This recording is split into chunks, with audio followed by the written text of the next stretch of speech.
Sekar dhandhang gula kapethik saking serat wulang reh ingkang dipunyasa déning Sunan Pakubuwana kaping sekawan mekaten.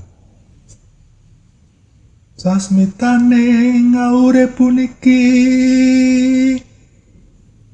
yekti ewuh yen ora weruh tan jumeneng ing uripe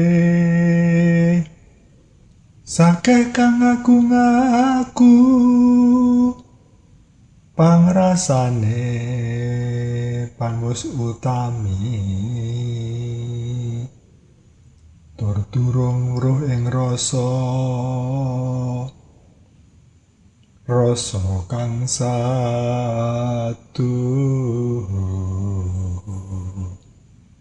rasaning rasa menika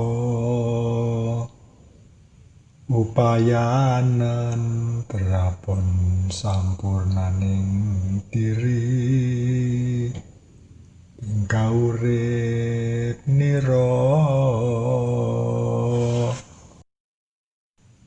Dados tiyang gesang menika kedah kagungan rasa bisa rumangsa nek ora isa apa-apa aja rumangsa bisa. Nuwun rahayu.